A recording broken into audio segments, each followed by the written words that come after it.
Olá, estamos de volta iniciando o módulo 3, onde a gente vai aprender sobre aprendizagem criativa. E nessa unidade, nós vamos entender o que é aprendizagem criativa. E você, já parou para pensar sobre isso? Então, vem comigo que a gente vai ter uma conversa super bacana sobre aprendizagem criativa. Mas antes de entrar nas teorias, de trazer, conhecer quem são os pesquisadores que construíram esse conceito e sobre o que eles estavam pensando nessa construção, eu quero fazer um exercício com você. O que é criatividade? Você se considera uma pessoa criativa, criativo? Você já parou para pensar como que a gente desenvolve a criatividade? Será que a gente nasce criativo? Será que a gente consegue desenvolver a criatividade mesmo depois de adultos? Então, eu quero te chamar para um exercício super bacana para a gente exercitar a nossa criatividade. Vamos lá? A gente vai fazer um exercício dessa caixinha Exercícios de Criatividade.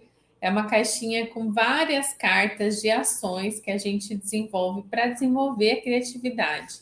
Então, eu vou precisar que você pegue uma folha de papel em branco e uma canetinha ou uma caneta. E eu quero que você desenhe 10 círculos nessa folha em branco. Vamos lá? Vou desenhar aqui com você. 3, 4, 5, 6, 7, 8, 9, 10. E agora eu vou colocar um timer aqui no meu celular de 1 minuto. Em 1 minuto, você tem que transformar esses 10 círculos, cada um em um objeto. Então, vamos lá. Começando já. Fugiu minhas ideias, tá faltando 2. Me ajuda, me dá uma dica. Vamos ver. Acabou o tempo.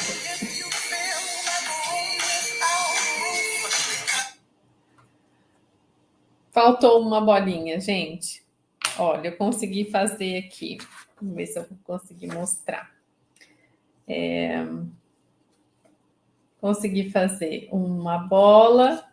Isso aqui era para ser um carro, depois virou uma bicicleta, não sei. Um sorvete, um óculos. Esse aqui eu não consegui fazer.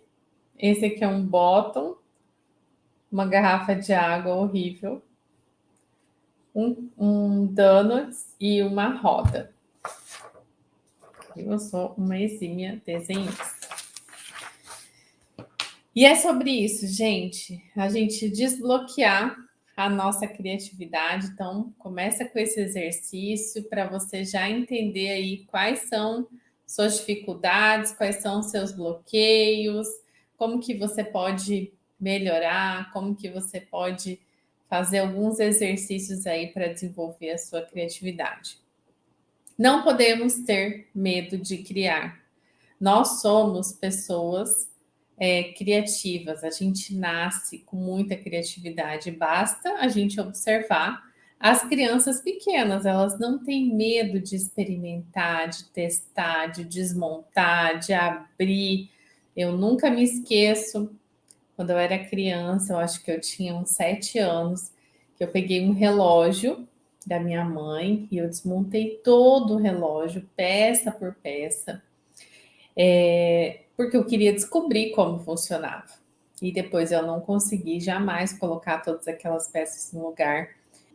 E ela ficou furiosa comigo porque eu desmontei o relógio. E ela também não entendia, né, por que eu estava fazendo aquilo. Então, é muito importante a gente começar essa aula falando sobre criatividade, olhando para nós, para dentro de nós, para toda a nossa trajetória, fazer um pouquinho desse retrospecto e pensar quando foi que mataram a nossa criatividade e como a gente pode resgatar isso a partir de agora, nesse momento que você está aí estudando para ser um professor, para ser uma professora, e que você vai precisar desenvolver a sua criatividade, exercitar a sua criatividade e principalmente ajudar as crianças e os jovens, os adultos, sob sua responsabilidade, a acreditarem também na criatividade deles e a exercitarem a criatividade, principalmente para situações de aprendizagem. Para a gente falar sobre aprendizagem criativa, a gente tem que voltar um pouquinho no tempo para falar sobre Seymour Papert. Seymour Papert foi um matemático e educador estadunidense nascido na África do Sul e ele trabalhava no MIT, que é o Instituto de Tecnologia de Massachusetts. Ele é um grande teórico da área de educação e tecnologia. Essas são duas obras muito famosas, esgotadíssimas no mundo inteiro.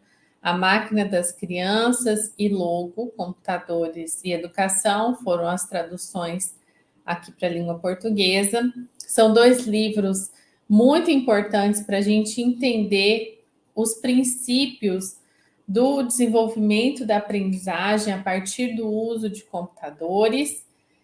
Papert foi um teórico bastante conhecido por estudar o uso de computadores na educação. Ele foi um dos pioneiros da inteligência artificial e foi criador também da linguagem de programação Logo lá em 1967.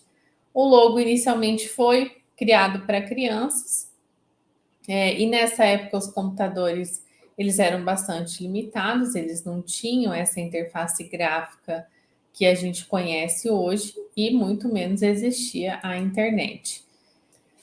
Então, o Papert, nas suas pesquisas, ele passou a utilizar, ele construiu essa abordagem chamada construcionismo a partir do construtivismo. O construcionismo é a aprendizagem por meio da construção, ou seja, ela permite que o estudante construa o seu próprio conhecimento a partir de uma determinada ferramenta de tecnologia, a partir de um objeto, a partir de algo palpável, a partir de uma experiência real. E tem um texto dele nesse livro que eu deixei como referência, esse capítulo do livro que se chama Instrucionismo versus Construcionismo.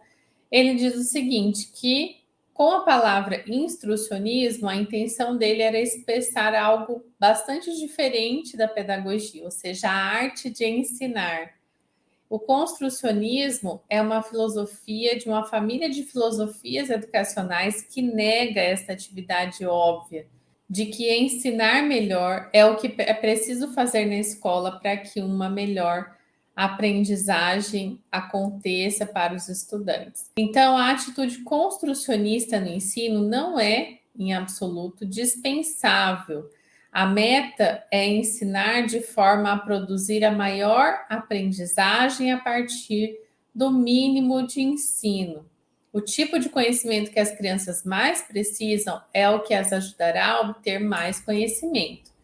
E aí ele traz um termo super novo, que é a matética. Ele diz que é preciso desenvolver a matética.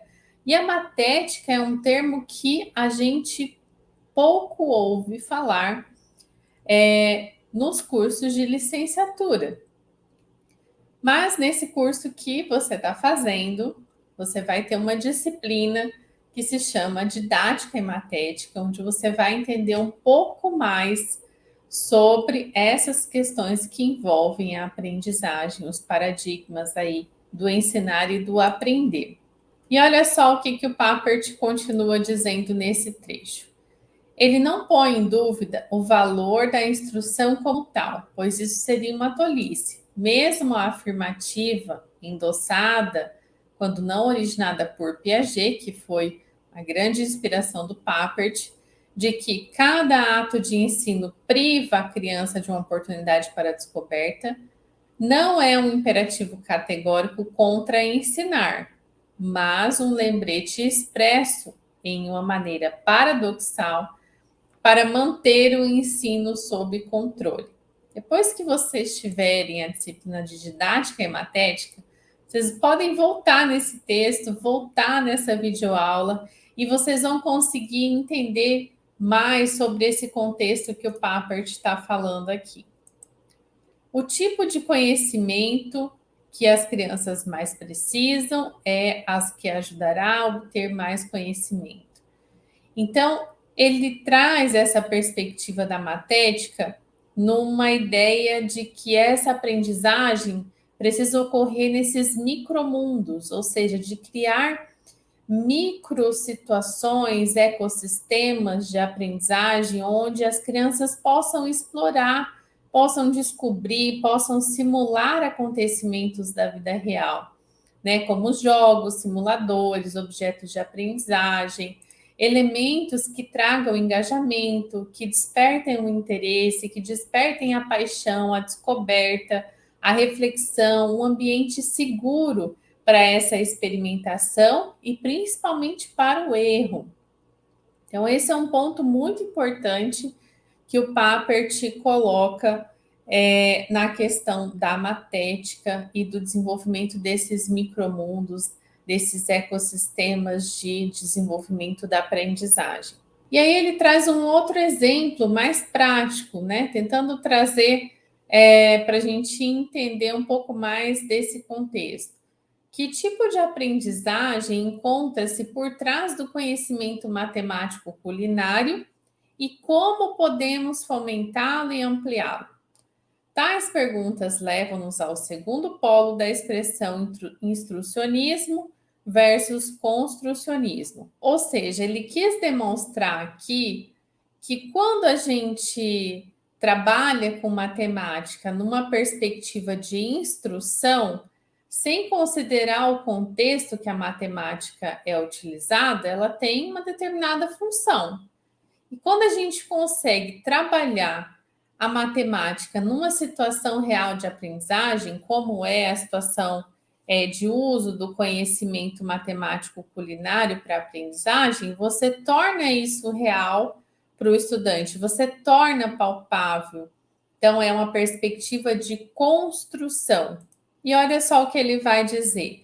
Um dos meus princípios matéticos centrais é que a construção que ocorre na cabeça ocorre com frequência de um modo especialmente prazeroso quando é apoiada por um tipo de construção mais pública no mundo, ou seja, quando se torna palpável. Um castelo de areia, ou uma torta, uma casa de Lego, ou uma empresa, um programa de computador, um poema, uma teoria do universo. Parte do que eu tenciono dizer com no mundo é que o produto pode ser mostrado, pode ser discutido, examinado, sondado e admirado. E a gente já vai entender como que isso se traduziu depois, lá com o Mitchell Hessig, nos 4 P's da aprendizagem criativa. Segura um pouquinho que a gente vai chegar lá. Então, Papert, como um matemático, um pesquisador da área de tecnologia, ele trabalhou com Piaget, que foi um grande pesquisador da área do desenvolvimento humano, desenvolvimento da criança, dos aspectos cognitivos, da aprendizagem, e o Papert fundamentou a sua teoria nos conceitos do Piaget. Então, ele apresenta interpretações sobre o trabalho de Piaget que foram ignoradas por outros pesquisadores. E ele propõe, então, que a aprendizagem ela é mais eficiente quando envolve experimentação, criatividade, colaboração e incentiva os alunos a trabalharem com situações práticas. Para Piaget e para o construtivismo, o conhecimento não pode ser transferido pronto de uma pessoa para outra. Quando recebemos uma informação, os nossos processos cerebrais, eles reconstroem uma versão pessoal dessa informação que são transferidas, entre aspas. Ou seja, o nosso cérebro ele faz um remix daquela informação que a gente está recebendo de acordo com as bases que a gente tem para entender aquilo que está sendo trabalhado, ensinado ou construído. O construcionismo também possui uma conotação de conjunto de peças para construção. É uma construção mental apoiada pela construção concreta, ou seja, o construcionismo como uma reconstrução pessoal do construtivismo para o Seymour Papert. E para definir essa teoria, o Papert se faz algumas perguntas. Como pode alguém tornar-se um especialista em construir conhecimento? Que habilidades são necessárias? Essas habilidades são as mesmas para os tipos diferentes de conhecimento? E é aí que entra a importância da matética. A matética, conhecida como a arte de aprender. Lá na didática, vocês também vão aprender sobre a arte de ensinar tudo a todos. Vocês vão conhecer Comênios, que é considerado o pai da didática.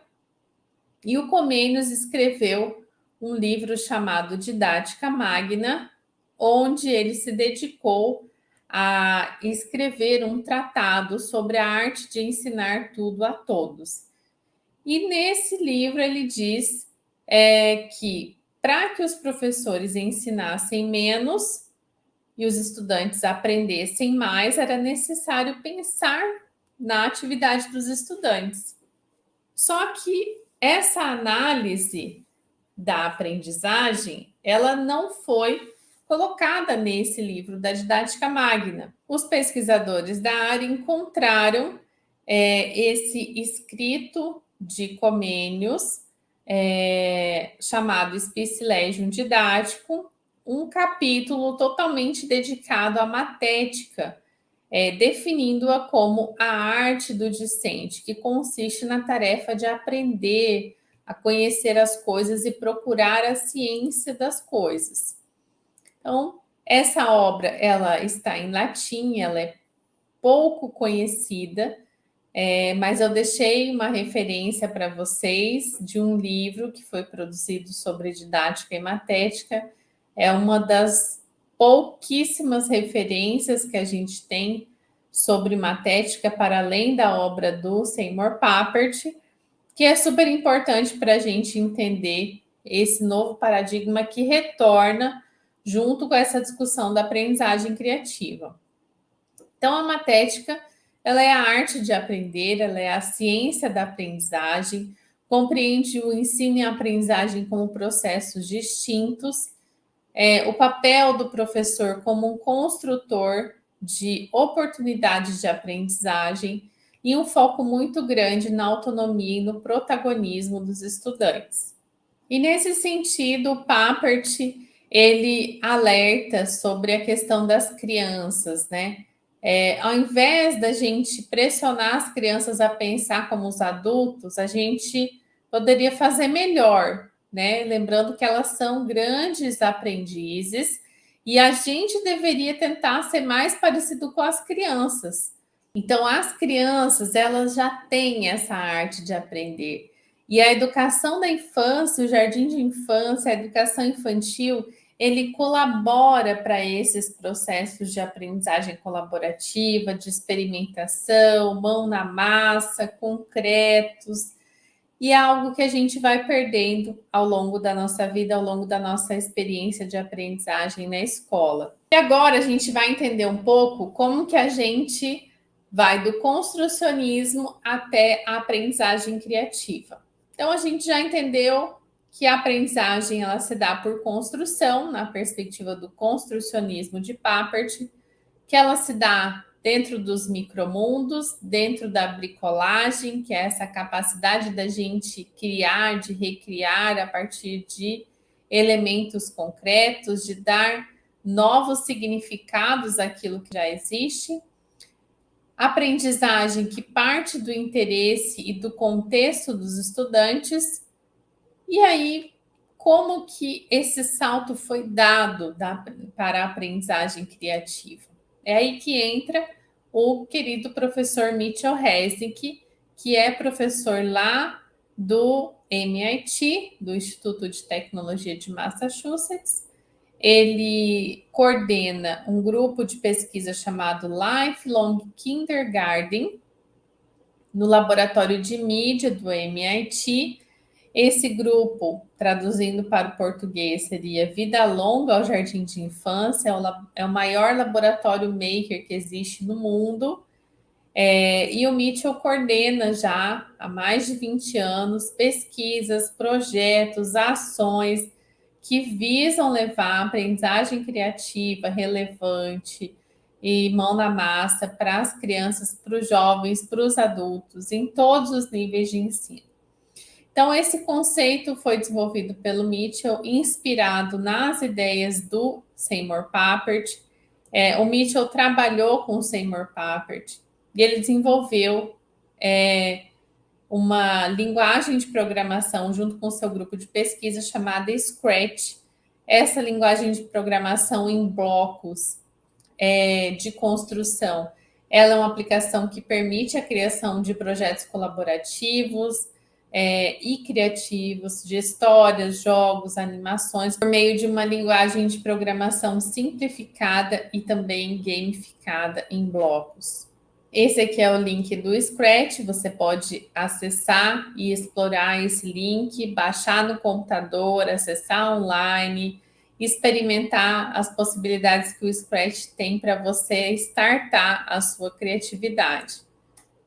E qual que é o bojo da aprendizagem criativa? O que está envolvido nesse conceito? A aprendizagem criativa, ela tira o foco dos conteúdos, ela coloca o foco na criatividade, ela coloca o foco na criação, na produção colaborativa, menos foco no ensino, mais foco na aprendizagem que estimula o pensamento criativo. Para além da criatividade, a gente precisa desenvolver um pensamento criativo. O pensamento criativo é o que vai dar essa base para a construção da nossa criatividade. A personalização da aprendizagem, o aprendizado com mais afetividade, mais empatia, o aprendizado com engajamento, o aprendizado com experimentação, sempre considerando o erro e a criação desses ambientes favoráveis à aprendizagem. Então, na aprendizagem criativa, nós temos o desenvolvimento de atividades que estimulam essa criatividade, que sejam contextualizadas com os interesses dos estudantes e na compreensão do dinamismo da aprendizagem. Ou seja, a gente entende que a aprendizagem ela não se dá só dentro da sala de aula. A gente aprende o tempo todo, em diversos espaços e durante toda a nossa vida. Pensa um pouquinho, o que você já aprendeu de novo hoje? E ontem? E antes de ontem? Todos os dias a gente aprende uma coisa nova. E o Mitchell, então, propôs uma espiral da aprendizagem criativa, ou seja, é um ciclo virtuoso que não se acaba, que ele começa com a imaginação e por isso a importância do pensamento criativo. Depois ele vai para a criação, o brincar, o compartilhar, o refletir e o imaginar de novo e começa todo o ciclo novamente. A gente entender esse ciclo no nosso processo de aprendizagem é super importante e a gente entender como podemos utilizar essa espiral da aprendizagem criativa para as nossas atividades de aprendizagem e para aquilo que queremos propor enquanto prática educativa para as crianças e para os jovens que vamos trabalhar futuramente. Então, a aprendizagem criativa está baseada nesses 4 P's, projetos, paixão, parcerias e pensar brincando, que é a experimentação. A gente tem esses 4 P's no inglês, que é Projects, Passion, Peers e Play. Essa imagem aqui ela foi retirada lá do site da Rede Brasileira de Aprendizagem Criativa. E a gente vai ver agora um pouquinho sobre cada um desses elementos. Os projetos, para que as crianças possam desenvolver novas ideias, habilidades, estratégias enquanto trabalham em algo que tem realmente significado para elas, aprender criando, os brinquedos que fazem pensar, a criatividade na tela com o Scratch. Com o Scratch, as crianças podem programar suas histórias e jogos, em vez de apenas interagir com histórias e jogos já criados. E a fluência na escrita e na programação, o desenvolvimento do pensamento criativo, a voz e a identidade das crianças. Todos esses elementos eles estão envolvidos nos projetos, ou seja, em metodologias que visam atingir objetivos específicos que estão relacionados aos interesses das crianças. E o Mitchell vai dizer o seguinte: o conhecimento não é algo que possa ser desejado como água em um vaso. Em vez disso, as crianças estão constantemente criando, revisando e testando suas próprias teorias sobre o mundo quando brincam com seus brinquedos e seus amigos. De acordo com a teoria construtivista de aprendizagem de Piaget, as crianças constroem o conhecimento ativamente, não o recebem passivamente. As crianças não recebem ideias, mas sim criam ideias. Depois nós temos o P de paixão, e esse P ele é movido por esse espaço de aprendizagem que tem significado pessoal, que parte do interesse das crianças, que gera motivação para a aprendizagem. O Mitchell fala também sobre termos paredes amplas, né? Tecnologias que apoiem e propõem uma ampla variedade de projetos para proporcionar vários caminhos possíveis. Ele também fala de uma diversão trabalhosa, onde as crianças estão dispostas a trabalhar muito duro, desde que estejam pessoalmente engajadas no que estiverem fazendo. E esse interesse que rende novos conhecimentos. Lembra na escola, quando a gente tinha um projeto, uma oficina de ciências, uma mostra, né, que a gente tinha que desenvolver uma maquete, que a gente tinha que construir o vulcão, ou outros elementos, colocar um feijão no algodão para ver ele germinar. Eram coisas que saíam da nossa rotina de sentar e ficar ouvindo o professor falar e nos colocavam para trabalhar juntos. Talvez não era de interesse de todo mundo, mas só pelo fato de sair daquele espaço de recepção de informações de forma passiva e a gente poder trabalhar de forma ativa, era algo que, pelo menos na minha experiência, me chamava bastante atenção, me deixava engajada, me deixava com interesse em aprender mais sobre aquele determinado tema que estava sendo trabalhado naquela atividade prática. E já imaginou se as crianças pudessem trabalhar em temas de seus interesses, que elas tivessem realmente paixão por aquilo que elas estivessem trabalhando? O foco da aprendizagem criativa é trazer isso, é trazer o desenvolvimento de projetos que envolvam o interesse das crianças, que elas realmente gostem daquilo que elas estão fazendo, que elas consigam trabalhar de forma colaborativa e que elas consigam experimentar, testar, receber feedback de tudo aquilo que elas estão criando e tornando palpável dentro dos pequenos micromundos que vão sendo construídos nessa aprendizagem. Aqui, ainda no P de paixão, a gente tem um exemplo da gamificação, né, de trazer elementos de jogos nas estratégias de aprendizagem, da personalização, quando as crianças têm mais opções e controle, elas podem partir dos seus interesses e paixões, e a aprendizagem se torna mais pessoal, mais motivadora e mais significativa. E tem uma frase que eu gosto muito do Mitchell, que é essa: quando as pessoas trabalham em projetos pelos quais têm interesse, elas trabalham por mais tempo e se esforçam mais, persistem diante dos desafios e aprendem mais nesse processo. Então, a aprendizagem está muito relacionada com a paixão, com esse interesse. A própria neurociência explica isso, né? O funcionamento do nosso cérebro quando a gente aprende algo que é do nosso interesse, que gera um vínculo emocional com essa aprendizagem. Vamos ver o que o Mitchell está dizendo aqui nessa citação.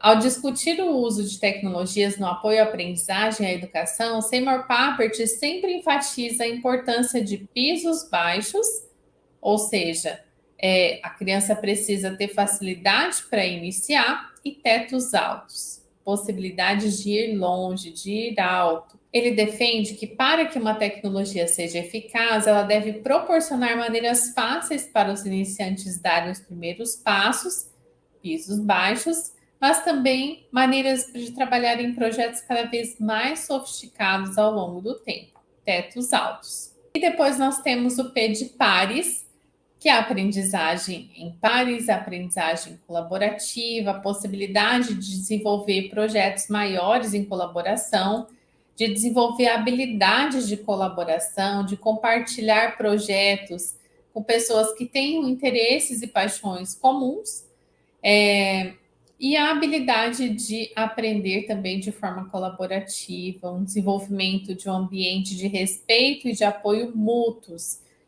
E essa frase também é incrível: o aprendizado prospera quando é feito como uma atividade social, com as pessoas compartilhando ideias, colaborando em projetos e ajudando no trabalho umas das outras. É isso que a gente tem no jardim de infância, que o Mitchell tanto menciona lá no seu livro. É isso que a gente percebe na educação da infância, nas crianças pequenas interagindo, trocando ideias, trocando experiências, não tendo medo de ousar, de experimentar. E é algo que a gente precisa resgatar para a nossa aprendizagem em qualquer etapa de ensino. Ao longo da história, o pensamento e a aprendizagem muitas vezes foram vistos como atividades realizadas individualmente. É claro que alguns pensamentos ocorrem assim, mas são poucos. Muitas vezes o pensamento é integrado ao fazer no contexto de interagir, brincar, criar coisas, e a maioria dos pensamentos é feita em conexão com outras pessoas. Compartilhamos ideias, obtemos reações, complementamos as ideias delas. Por isso é tão importante o desenvolvimento desse trabalho colaborativo por meio do P de pares. Não é de surpreender que tantos Scratchers, que são as pessoas que usam o Scratch, não acreditem na remixagem. Na escola, os estudantes aprendem a fazer o próprio trabalho e utilizar o trabalho dos outros costuma ser visto como uma trapaça, algo injusto. Com o Scratch, estamos tentando mudar a maneira como as crianças veem essas questões. Nossa meta é criar uma cultura na qual os Scratchers se sintam orgulhosos e não chateados quando seus projetos são adaptados e remixados por outros. Nos fóruns do site, falamos sobre o valor do compartilhamento e da abertura. Esse é um outro elemento muito importante da aprendizagem criativa, que é essa possibilidade do remix. E no Scratch, na plataforma Scratch, a gente consegue remixar todos os projetos que estão lá, citando a fonte, dando os créditos, mas mostrando que é possível criar muito mais a partir de ideias. A gente não cria nada do nada, né? A gente sempre se inspira. Quando a gente tem inspiração, a gente consegue ir além. E essa é a grande sacada da colaboração, da aprendizagem entre pares. E depois nós temos o P do play, que para o português foi traduzido como pensar brincando. E o Mitchell Resnick vai dizer que aprender envolve experiências divertidas, ou seja, testar coisas novas, manipular diferentes materiais, testar limites, assumir riscos, repetir algo várias vezes. A criatividade não vem das risadas e da diversão, e sim da experimentação, de se assumir riscos e testar limites. Pensar brincando envolve explorar a criatividade por meio da experimentação, um espaço livre para a exploração lúdica. O pensamento criativo é resultado de explorações criativas. Então, é muito importante que esses espaços sejam desenvolvidos para o pensar brincando, para a experimentação, para colocar para o mundo aquilo que a gente criou, para ter o feedback das pessoas, para poder melhorar aquilo que a gente fez. E o Mitchell também cita duas pessoas aqui, duas referências, o filósofo Platão e o George Bernard Shaw, que eles dizem o seguinte: o Platão diz: você pode descobrir mais sobre uma pessoa em uma hora de brincadeira do que em um ano de conversa. E o George diz o seguinte: nós não deixamos de brincar porque envelhecemos, Envelhecemos porque deixamos de brincar. Então, a brincadeira, o pensar brincando, tem um aspecto fundante da aprendizagem criativa, que nós não podemos ignorar. Então, quando a gente olha para a aprendizagem criativa, a gente tem que compreender esses 4 elementos como sendo as bases para a mudança da nossa percepção de como acontece a aprendizagem. E o Mitchell traz mais 2 citações bem importantes, uma do Vygotsky e outra do Piaget. O Vygotsky diz o seguinte: ao brincar, a criança assume papéis e aceita as regras próprias da brincadeira, executando imaginariamente tarefas para as quais ainda não está apta ou não sente como agradáveis na realidade. E o Piaget disse o seguinte: brincar é o trabalho da infância. E nós, como professores e professoras, temos que executar esse trabalho, temos que traduzir elementos curriculares nesse trabalho de brincadeira, de experimentação, de colaboração, de feedback, de testar as coisas, de desmontar, de criar, de construir novamente, de pensar possibilidades. Se você ficou interessado e interessada em aprender mais sobre aprendizagem criativa, todo ano o MIT Media Lab lança uma nova rodada desse curso que se chama Aprendendo Aprendizagem Criativa.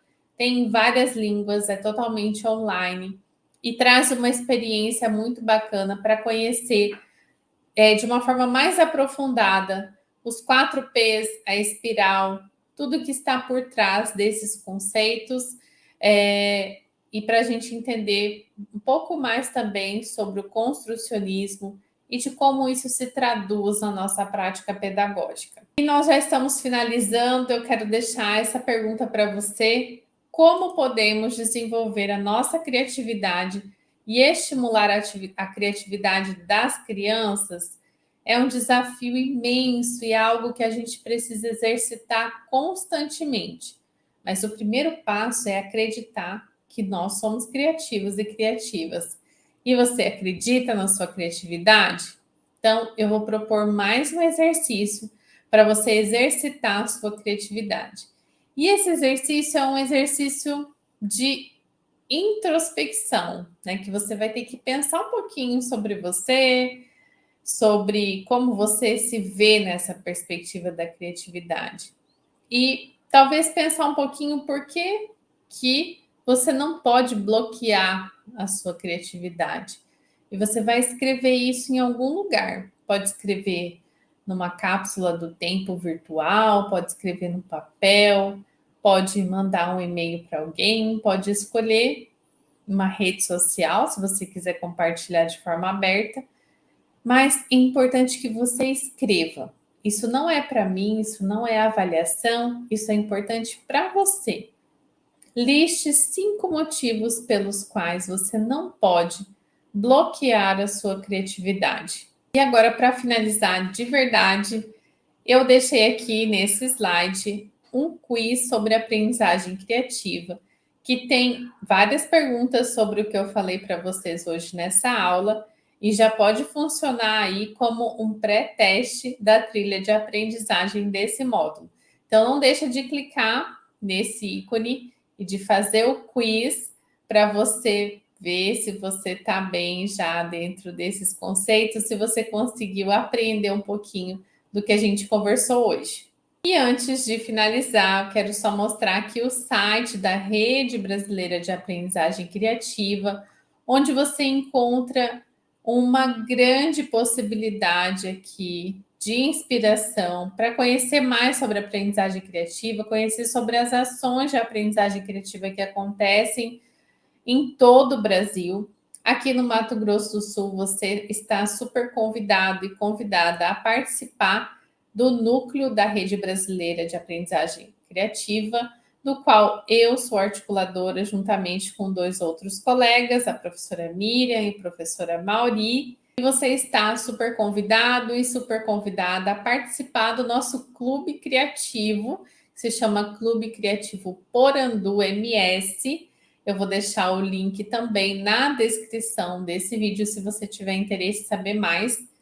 E essa aqui é a página do Scratch, onde você pode explorar aqui muitas coisas bacanas também para você aprender sobre o Scratch, para você conhecer as iniciativas do Scratch no Brasil. Essas aqui são as referências trabalhadas nessa videoaula. Eu vou ficando por aqui, mas a gente se vê com certeza logo, logo numa próxima aula. Tchau, tchau!